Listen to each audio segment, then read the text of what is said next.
Chess YouTube, what is going on? In today's video, Magnus Carlsen, the GOAT, is facing off versus Dennis Lazavik, the child prodigy himself. Now, if you don't know Dennis, this guy is a blitz monster. He's a top 5 blitz player on chess.com. He's currently in the round of 8 of the 2025 Speed Chess Championships, facing off versus Hans Niemann very shortly here. And this guy, I mean, he's given Magnus Carlsen a run for his money in so many games recently. And in this game, which just happened in the Titled Tuesday tournament on chess.com. Oh boy, did he give Magnus a run for his money in the endgame. All right, diving into the game. In the game, Dennis playing as white opens 1c4 and Magnus 1d6. Then we have knight c3, e5, knight f3, and now a very strange move. Typically, in this King's English, when you go for a fast d6, the idea is you want to go for a fast f5 like that. But instead, Magnus in this game goes for the move g6. Now, this move here, I mean, the idea is obvious. Magnus here going for sort of a King's Indian defense style setup with the bishop on g7 and so on. But the problem with this move is it opens up this long diagonal, and Dennis finds the most perfect way to punish this immediately, and he simply busts out the move d4. Now, why did Magnus go for this kind of dodgy, sketchy looking line right here, opening up this long diagonal, exposing the rook and so on? Well, you'll have to ask the GOAT about that one. From here, bishop g7, Dennis, he takes on e5, d takes, we have d takes, and now here the queens are being exposed, and Dennis here, he does not hesitate to head into the endgame versus Magnus, which, to be honest, is a very gutsy decision. Magnus being the best endgame player ever. I mean, don't even get me started on, say, Capablanca or any other player. This guy is just the best at the endgame. And Dennis, he goes straight for it. Queen takes, king takes. And now we have an endgame with even material where white is maybe a little bit better. He has slightly better central control, better development, and his king, of course, can castle on the king side or the queen side if he wants to, whereas black's king cannot. But overall, black here is very solid, and really the better player should win this endgame. All right, Dennis, he continues. g3, trying to fianchetto his bishop. The idea being, of course, with the pawn still on e2, this diagonal is opened up, and therefore g2 is a fantastic square for that light square bishop. Magnus here, he continues c6, which is a multi-purpose idea. First of all, trying to blunt the future bishop on g2, and beyond that, giving the king a square on c7 to go to, which is pretty much the safest square for the king right now. All right. Bishop g2, king c7, we have castles, and finally f6, the good old-fashioned Ben Feingold counterattack. The idea being black here trying to support the pawn on e5 with the f-pawn, and from there, reroute this bishop to perhaps a better square, say on e7, d6, c5, and so on. All right, from here, Dennis, b4, gaining space on the queen side. Black goes bishop e6, attacking c4. Dennis, he sees this, and he does go back. Knight d2 defends that pawn on the c4 square. Magnus, knight d7, developing. Bishop b2, knight e7, rook ac1. Both sides know in the endgame, even in the endgame, you must bring all of your pieces out ASAP. And finally, we get some action here. Black going f5, gaining space on the king side, and Dennis b5, simply gaining space on the queen side here. And now Dennis, very importantly, with his move rook c1, he's sort of lining up some potential threats against the black king on c7 via the x-ray attack. We'll have to wait and see how that all plays out.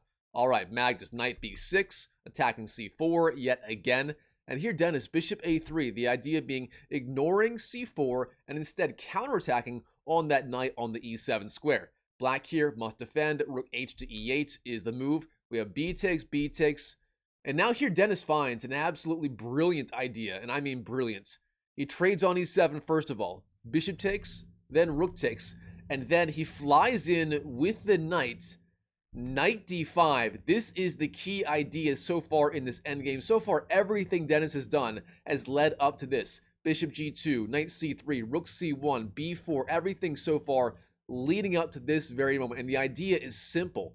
If black takes the knight with the c-pawn, c takes, white takes back with the discovered check against the king and the attack on the bishop. And from there, you take on e6, you attack the rook. I mean, everything works out in white's favor. Magnus, he knows this, and therefore, instead, he plays the move bishop takes d5, trading with the bishop. White takes back, c takes, and black plays the move e4. Of course, that pawn on c6 is pinned to the king.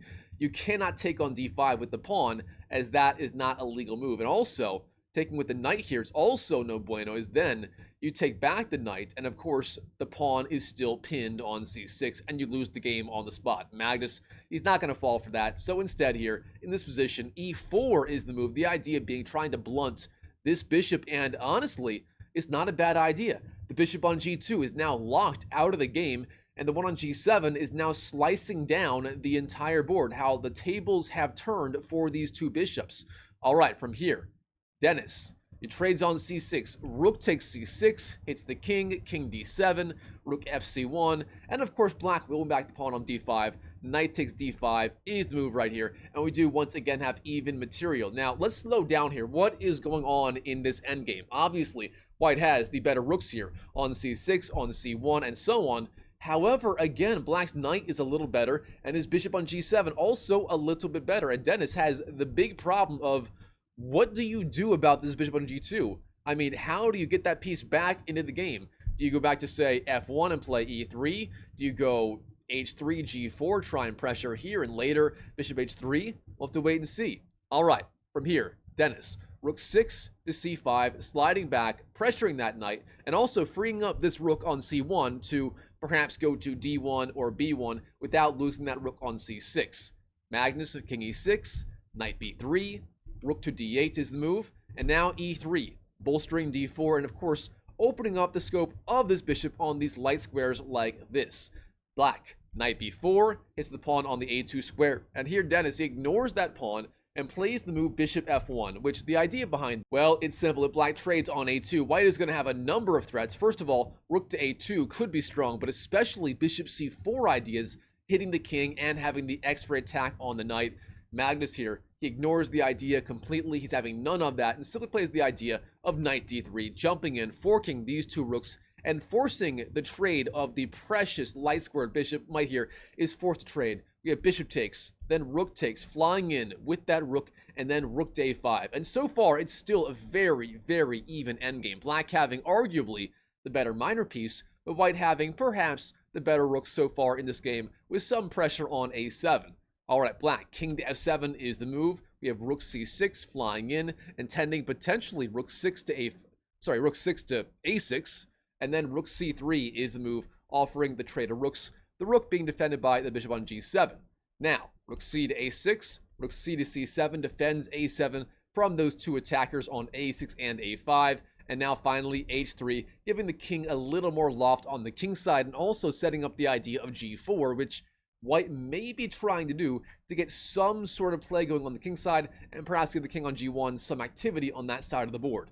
Now, bishop c3 hits the rook on the a5 square, rook to a4, the rook slides down, rook e d7, g4, gaining space, king g7, king g2, rook f7, and now here, Dennis has a couple of ideas. You can trade on f5, you can go g5, intending h4, h5, and so on. In the game, he does trade on f5, and that makes a lot of sense to me, trying to open up that g file. We have g takes, then g takes, and then rook e6 sliding over, pressuring this pawn a little bit, trying to slow down the idea of f4 potentially. Bishop b2, knight d2, rook f6, offering the trade of rooks. And Dennis here, he does trade. Rook takes and bishop takes. And again, so far in this endgame, things are pretty even. I'd say black still has maybe the slightly better bishop versus that knight, but of course the white rook is much more active than that black counterpart so far. All right, knight c4, jumping in. The knight is a little bit vulnerable, but can't be attacked by the bishop. King g6, knight d6, rook c6, knight c4. Both sides kind of going back and forth here. Neither side really able to make a lot of progress so far, but that is about to change, of course. a6, f3. Dennis trying to open up lines of attack on the king side here. King to h5, king g3, rook c5. Now we have f takes and f takes, and then king to f4, king to h4, and finally things get spicy here. White wins the pawn on the e4 square, king takes, and black wins the pawn on h3, king takes. And now we have opposing passed pawns. The white passed pawn on e3 versus the black passed pawn on h7. I mean, literally anything can happen from here, despite the game still being roughly even so far. All right, knight d2. The knight drops back, h5, gaining space. We have rook takes a6, winning the free pawn on the a6 square, and also hitting that bishop. Bishop c3, the bishop slides down. Knight f3, sliding out of the way of the attack. rook c8 sliding back, rook h6 hits the free pawn on the h5 square, rook e8 hits the king, king d3, bishop a1, getting out of the way of the attack of the king. But this move right here, I mean, so far everything played by both sides has been nearly perfect, nearly flawless. But this move right here, this was the one mistake Dennis Lazavik needed in this game to get the upper hand. What is the problem here? Well, it's simple. Black is putting no pressure on white. Instead of that, the best move here is ignoring the defense of the bishop and playing the move king g3, getting out of the way of the check, pressuring c3. And if white trades, black trades, for example, king takes, and suddenly this pawn on e3 is going to fall, and white only having the one pawn left on a2, I mean, it's going to be a draw one way or the other. Instead, Magnus here makes one mistake, bishop a1, and let's see what happens. White here trades on h5. We have rook takes, king g4, and now rook h1 sliding down, pressuring the bishop. This is very, very important. And even more importantly, if black trades on f3 as he did in the game, Dennis here is not going to trade on h1 or a1. If you do that, black wins the pawn on e3 with check, and black should get a draw.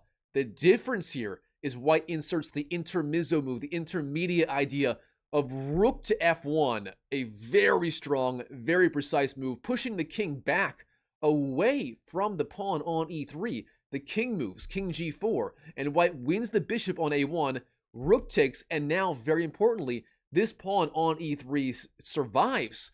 White has two pawns on e3 and a2, and because these pawns are so far separated from three files, white here should be able to win the game with precise play. Let's see what happens. King to f3, attacks the pawn on e3. Rook f1 once again drives away that king. King g2 hits the rook. Rook f4, rook d8, rook d4, rook a8, rook, and now a4. And now Dennis has found a way to keep every pawn here surviving. King to f3, rook f4, hits the king, king g3, king c3, rook e8, hits the pawn, king d2 defends, rook d8, and finally king to e2, sliding behind the pawn. Rook a8, rook d4, rook b8, king d3, rook b3, king d2, rook a3, and now rook to f4. Rook a2 hits the king, king c3, rook a3 hits the king again, king b4 hits the rook. Rook takes, but now rook c4. And here's the problem. Despite only having one pawn, the king on g3 is so far away from the defense. If that king were on, say, g6, g7, g8, and so on, black may have drawing chance. But as it stands, the king being so far away from the defense of that queen side here, white is going to have winning chances. Rook to e8, black retreats back, but now a5. Rook b8, king to a4, rook a8, king b5, rook b8, king a6. Now here's the problem. If rook a8, king b6, rook b8, king a7, the rook has to move. The pawn advances, and white is going to win that game as the king is cut off on the c file, maybe even, say, the d or e file as well in the near future. King to f3, rook c6, rook b1, rook b6 offers the trade of rooks, rook a1, and now king to b5, king e4. Here's the problem. If you slide over with the rook, white can always go, say, king c6, king b7, a6, and escort the pawn down the board. Instead, king d4 is the move, a6. Rook b1 hits the king, king c6, rook a1, king b7, king d5, a7. The pawn is one square away from promoting in this game. King c5, rook c6, hits the king, king d5, rook b6, king c5, rook a6. The rook slides over, and in this position, what can Magnus Carlsen do? There's absolutely nothing. If you move the rook, a8 promotes to a queen. If you trade rooks, again, the pawn is too far advanced, and you win the game. And for that reason, Magnus here, with 0.2 seconds left on the clock in this position, effectively 0.2, he's forced to resign on the spot to Dennis Lazavik. In the endgame, the area of the game where he is supposed to be the greatest of all time, but Dennis, having no fear, going straight for the endgame in this game, and outplaying Magnus in a relatively even endgame, something you don't see very often these days, especially in Blitz. All right, guys, hope you enjoyed the video. If you did, please show me some love. Smash that like button, comment down below. Whatever you want to say is all good. And by the way, if you want to learn directly from me, a 2000 ELO player, in terms of how to get better at online chess very, very fast, you can join my online chess community, drmikechess.com. When you join, you get direct DM access to me, group coaching, one-on-one coaching if you want it, and a whole slew of courses on beginner courses, openings courses, tactics courses. I'm currently building out literally courses for black and white in every major opening. The current one's the Caro Khan. I'm just going through one by one, knocking them all out for you guys. So if you want to learn directly from me, get all my resources, all my coaching, all my courses, and so on, drmikechess.com. Links right above and down below in the pinned comment and the description for this video. So I'll see you there. Join. It's a great way to learn how to get better at chess very, very fast. And as always, I wish you the best of luck in your chess improvement journey in 2025 and beyond. And I'll see you in the next video.